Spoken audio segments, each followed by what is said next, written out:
Good morning friends. आज हम बात करेंगे अकाउंट्स की। अकाउंट्स जो हमने हर जगह पे पढ़ रखा होगा, 11th, 12th, CPT, BA, BCom, MBA तक में हर जगह पे अकाउंट्स काम आती है और इतना मजा आता है अकाउंट्स पढ़ने में। सबको पता है कैसा कितना इंटरेस्टिंग टॉपिक है, सिवाय कुछ डेबिट क्रेडिट की मुझे पता है, वो थोड़ा बहुत समझ में सबको नहीं आता, बट कोई बात नहीं, हम क्यों बैठे हैं, बताएंगे ना आज आपको सब बेसिक्स बताएंगे। वो बेसिक्स जो सबको पता होने चाहिए, अकाउंट्स यूं हो जाएगा। तो कुछ कुछ चीजें हमने पढ़ रखी होती हैं, पता भी होती हैं, टर्म्स भी पता होते हैं, बट आज हम उनको थोड़ा डिटेल में पढ़ेंगे कि वो क्या है और क्यों है, उसका बैलेंस क्या चलता है, कौन सा डेबिट कौन सा क्रेडिट। हमेशा यही कंफ्यूजन रहता है ना, क्या चलेगी भाई, कौन सा डेबिट कौन सा क्रेडिट। तो आइए आज हम कुछ चीजें जो हमने बेसिक टर्म हमेशा सुने हैं वो पढ़ते हैं एक बार। एक होता है हमारा असेट, सबने सुना असेट क्या होता है। दूसरा लायबिलिटी, हाँ ऐसा कुछ सुना तो था यार किसी टाइम पे, हाँ 11th में पढ़ा था शायद। तीसरा रेवेन्यू, चौथा एक्सपेंस,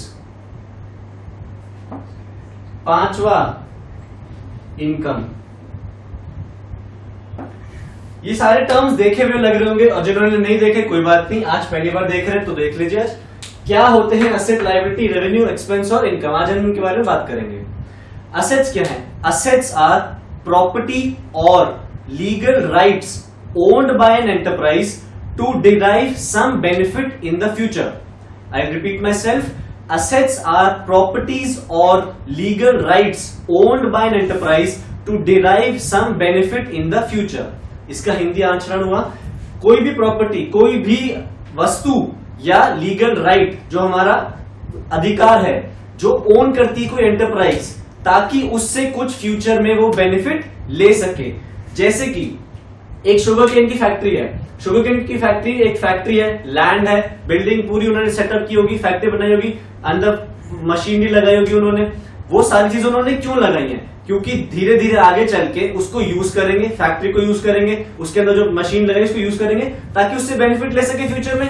तो जो चीज हमें आगे चल के बेनिफिट देगी वो हमारा क्या हो गया? असेट। इसके एग्जांपल्स क्या हो गए? हमारे प्लांट, हमारे इन्वेस्टमेंट्स, इन्वेस्टमेंट्स हमारे एसेट कैसे? जैसे शेयर्स हैं, शेयर्स आपने शेयर्स में पैसे लगाया, आज नहीं तो कल आपको उसमें डिविडेंड मिलेगा, इंटरेस्ट मिल सकता है, एफडी है, फिक्स डिपॉजिट है, आगे चल के हमारे को रिटर्न देगा, कुछ ना कुछ बेनिफिट देगा, वो हमारा असेट इन्वेस्टमेंट्स। हमारे फर्नीचर्स एंड फिक्सचर्स, उस पे लोग बैठेंगे आके, हमें डील्स देंगे, हमारे को काम देंगे, तो उस पे बैठ रहे हैं, काम वाम दे रहे हैं, तो हमारा असेट हो गया, कोई बेनिफिट दे रहा है वो आगे चल के हमें। ठीक है, असेट्स हो गए इजी। Now liability.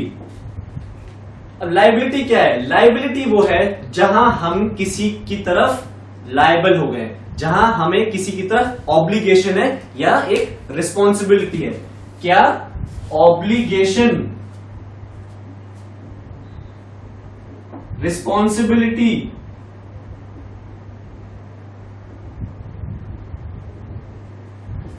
जैसे हमें किस कॉन्ट्रैक्टर होता है, कॉन्ट्रैक्ट जो बिल्डिंग बना रहा है, वो बिल्डिंग बनाता है, हमसे पहले एडवांस में कुछ पैसा लेता है कि पैसा दो, मैं माल लेके आऊंगा या मैं कुछ एडवांस दो तब मैं काम शुरू करूंगा। जब वो एडवांस ले लेता हमसे, फिर उसका काम क्या है? हमें वो सर्विस, हमारे घर बनाना शुरू करना। यानी कि वो घर बनाने की उसकी जो रिस्पॉन्सिबिलिटी है वो एक ऑब्लिगेशन है उसकी, क्या पैसा लिया है, यानी कि वो लायबल हो गया है हमें सर्विस प्रोवाइड करने के लिए, वो हो गई उसके लिए liability towards a service. Plus एक और एग्जांपल, हमने किसी से उधार पे सामान लिया, दुकानदार से जाते हो, भैया अगले हफ्ते दे दूंगा या महीने के एंड पे हिसाब कर लेंगे। वो महीने के एंड पे हिसाब जो करते हो जाके आप उसके पास, वो क्या है? आप उसको देना, आपको पैसा देना, यानी कि आप उसकी तरफ लायबल हो गए, आपकी एक ऑब्लिगेशन है या एक रिस्पॉन्सिबिलिटी है उसको पैसा दे के आना उसकी गुड्स के लिए, वो हमारी एक लायबिलिटी हो गई। तो लायबिलिटी क्या हो गई हमारी एग्जांपल्स? हमारा जैसे टैक्सेस ड्यू, हमें सरकार को टैक्स देना होता है महीने साल के एंड पे, कोई टैक्स ड्यू बनता है तो टैक्सेस ड्यू हमारे। या फिर हमने माल उधार पे लिया है तो गुड्स परचेज्ड ऑन क्रेडिट। ये एग्जांपल्स हो गए लायबिलिटी के कि हम इनकी तरफ लायबल हो गए। तीसरा आता है हमारा रेवेन्यू। रेवेन्यू हमारी क्या होती है, जैसे हमने अभी शुगर केन की फैक्ट्री का एग्जांपल लिया, उसका एंड प्रोडक्ट क्या निकलेगा, शुगर। अब शुगर को बेचेगा, वो शुगर को बेचेगा, जब 50 रुपए की बेची, 100 पैकेट बेचे, कितने हो गए, 5,000 रुपए। वो 5,000 रुपए जो उसके पास आए वो उसकी रेवेन्यू हो गई। यानी कि जो उसका नॉर्मल ऑपरेशंस है, जो उसका नॉर्मल ऑपरेशन है, डे टू डे बिजनेस है शुगर का, उसके प्रोडक्ट को बेचने से जो उसको काम, जो उसको पैसा आ रहा है, वो उसकी हो गई रेवेन्यू। ठीक है, रेवेन्यू का एक एग्जांपल और जैसे एयरटेल है, एयरटेल का काम क्या है, रिचार्ज करवाना, रिचार्ज देना, हमने टेलीफोन लाइन लगवाना। तो वो जो चीज, जो वो सर्विस दे रहे हैं, गुड्स नहीं दे रहे, वो सर्विस दे रहे हैं, क्या हमें टॉक टाइम देते हैं, वो जो टॉक टाइम का उनको पैसा मिलता है वो उनके लिए रेवेन्यू हो गई, क्योंकि उनका नॉर्मल ऑपरेशन है रिचार्ज से हमें टॉक टाइम देना, हमें इंटरनेट प्रोवाइड करवाना, ये सारी चीजें, तो उनके लिए ये बिजनेस हो गया रेवेन्यू। उनसे जो पैसा आया वो उनके लिए रेवेन्यू हो गई। ठीक है, अब एक्सपेंस, शुगर फैक्ट्री में जब काम हो रहा होगा तो बिजली चलती है, मशीन दौड़ेगी, सैलरी देते हैं वर्कर को, वेजेस देते हैं, फिर शुगर केन आता, शुगर भी खरीदते हैं, शुगर केन खरीदते हैं। तो ये सारी चीजें जहां पे हमें अपने काम को चलाने के लिए खर्चा देना पड़ता है, टेलीफोन आता होगा उसके पास डील्स लेने के लिए, वो सारे खर्चे, जितने भी खर्चे होंगे नॉर्मल रनिंग ऑफ बिजनेस के लिए, day to day running of business, वो हमारे एक्सपेंसेस कहलाते हैं। और अब बात आती है हमारी फाइनल इनकम की।